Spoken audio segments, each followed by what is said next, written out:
Hello, everyone.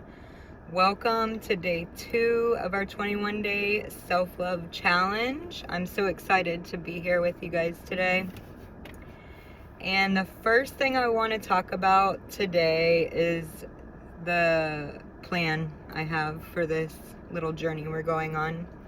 It is 21 days, so we have quite a bit of time, which is amazing, as this work does take time and patience and compassion and all of these things. So we have quite a bit of room and space to play here, and I just wanted to lay out my vision of how it's going to go. So the first 7 days I'm going to be primarily focusing on thoughts and what we can do in the mind space to lay the foundation for the second and third week, which will be beliefs is next week, the second 7 days, which is still kind of in the mind, but it also teeters in the body. A lot of the times the beliefs we have, they do come from the mind, but they are felt in the body. Like that's where your anxiety is, probably depression too. So that'll be week 2, is kind of untangling beliefs, figuring out what they are, where they come from, and modalities to help with the transformation of those beliefs into not limiting and more positive and beneficial ones. And then the third week will be looking into our emotions, which are kind of like our lighthouse to which behaviors we want to leave and which behaviors we would prefer to be going to. The emotions are kind of the guide to that. And that's where we'll be getting into some really juicy stuff, some body work, probably some shadow work, and some inner child stuff too. So that is my plan for this 21 days, kind of roughly. I also want to mention that each of these challenges is an invitation to bring into your life a new practice if it's not already being practiced. These things are not like one and done. Every day I am aware of my thoughts. Every day I put space in between my thoughts. I'll give you a little preview. Today's challenge is becoming aware your thoughts was yesterday. Today is like being curious about your thoughts. Is it true? Where did it come from? What belief is tied to it? So that first step that we did yesterday is just becoming aware of your thoughts. And today, once we're aware of them and they're not just running, uncontrollably, then we can start to get curious about them because we're paying attention to them, right? So these are things that I do every day. All 21 of these things I do most days. And there are so many modalities out, and the reason that is because we are all different, and what works for me may work for you, and it may not feel good for you right now. Maybe it'll feel good in a year or two, maybe it will never feel good. So what I'm trying to say here is, it's an invitation to try it on and see if it fits for you, and take what does and leave what doesn't. There's a lot of them, and they're all pretty easy to do. And they're also like, you notice the shifts, like you just feel different after, you realize that you're not your thoughts. It's a good feeling. So try on these things, take what resonates, leave what doesn't, and let me know too if anything's like really good, because I want to get that out, Next, I want to talk about like common misconceptions, things I kind of see that bypass the work. It's not just being aware of your thought and then just switching it to the opposite. Your body and your brain have to believe the thought. So it is a process going from one extreme or even the middle to another thing. Like, you have to get yourself to believe it and like not be lying to yourself, you know? Like, so for example, if the thought train going on in your head is I can't do anything right, sort of thing, which is like I'm not enough, you can't just say I am enough and I do things right and then it switch. Like, you have to prove to yourself that that is actually not a true thought before you believe it, you know? So that's where the curiosity really comes in, and that's what we're going to be talking about today.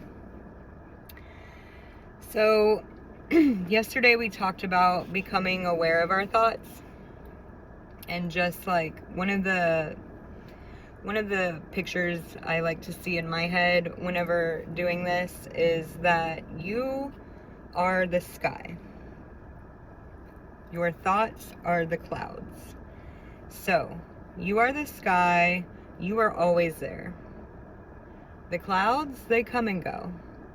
Sometimes you may not be able to see the sky because there's clouds, but it's still there, and it's not the clouds. Okay? So your thoughts are the clouds and you are the sky. You are the thinker thinking these thoughts. You are not your thoughts. All of our thoughts are not true. Some of them are, you know, and that's where the curiosity really comes in, and being able to investigate, you know. What are we investigating though?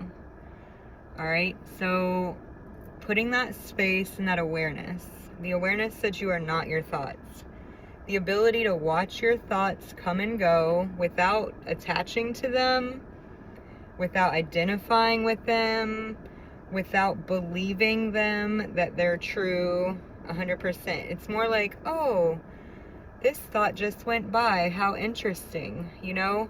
I wonder where that came from and why is it here, you know? Like, what is it, what's the message here? What is it bringing up to be looked at?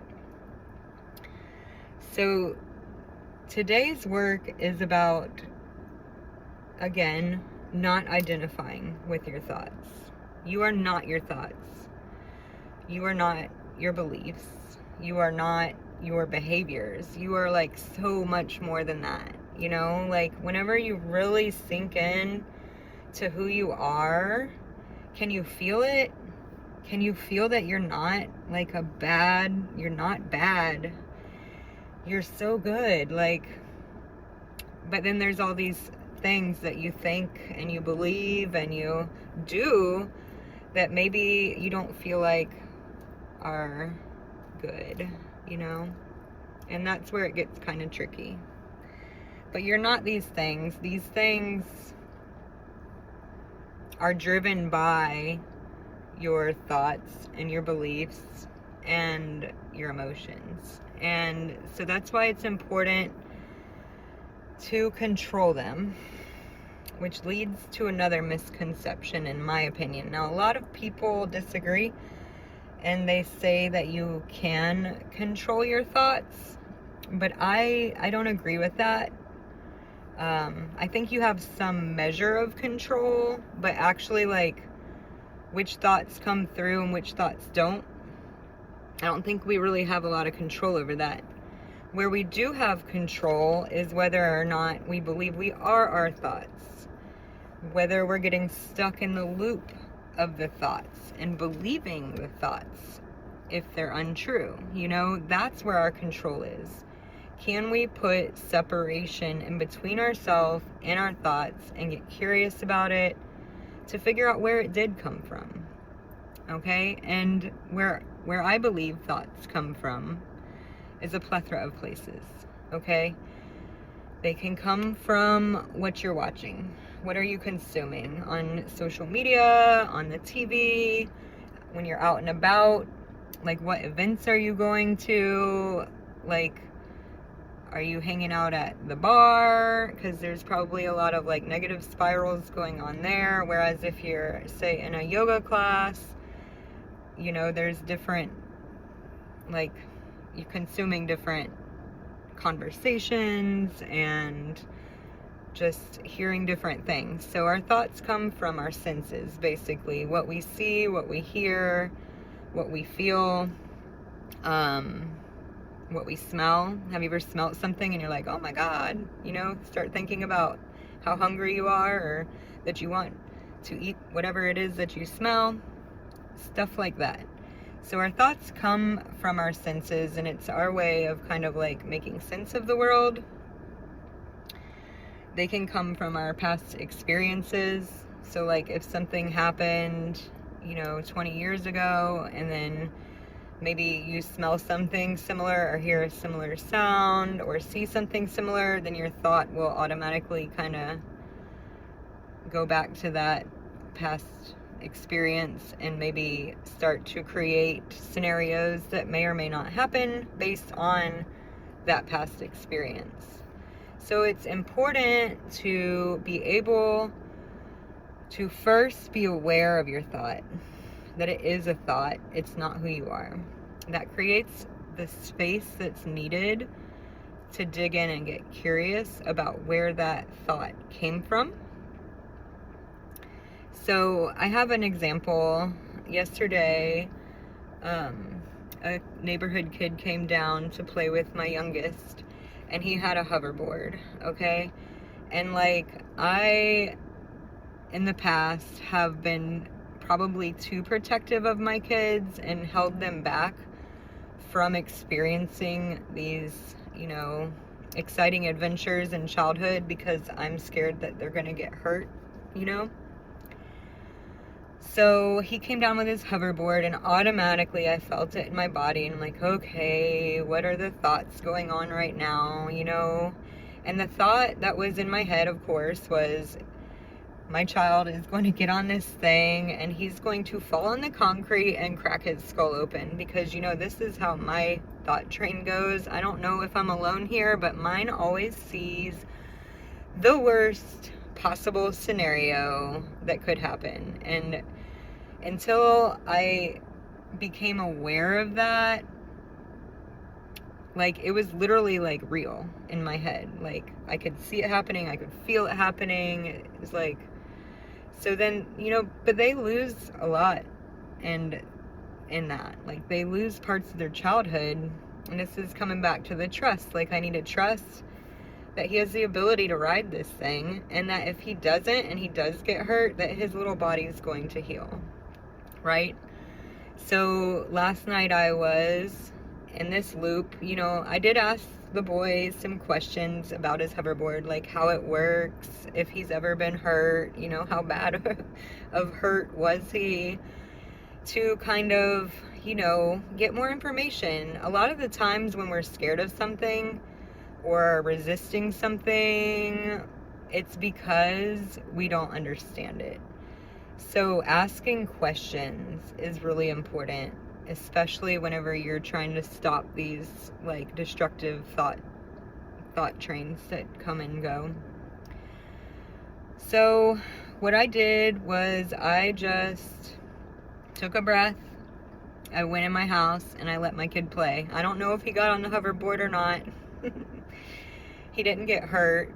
But I went in the house and I did some breathing, and I said to myself, you know, this is a thought. It isn't reality right now. And yes, if it does happen, I trust that, you know, what happened. If my worst fear happens, then I trust in my ability to, you know, get him the help that he needs to be better, you know? So that's an example of, like, in real time, this happening for me.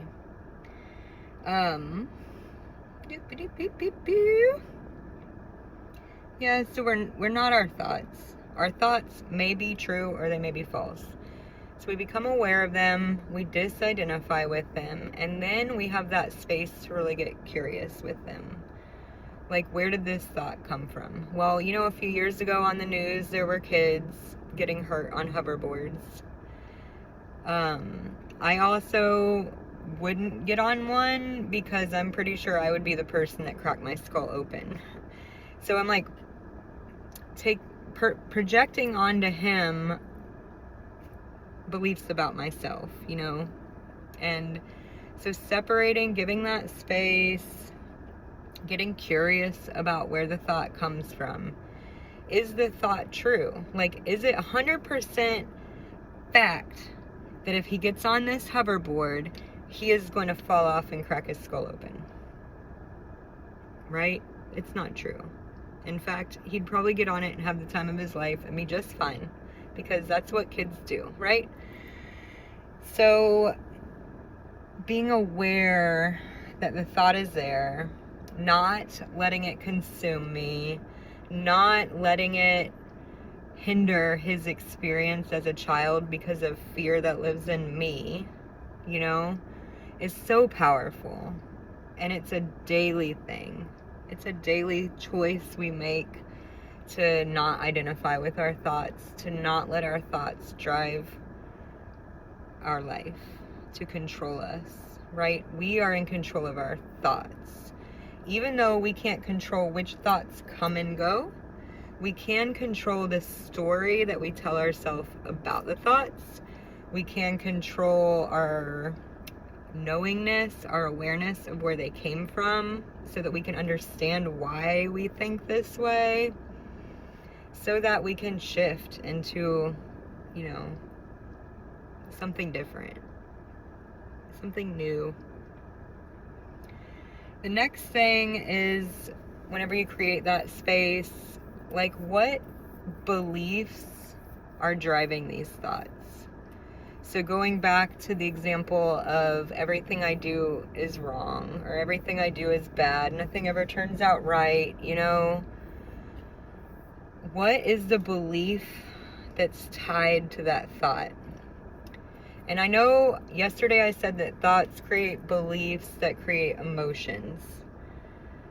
But at some point, they all kind of go in and out.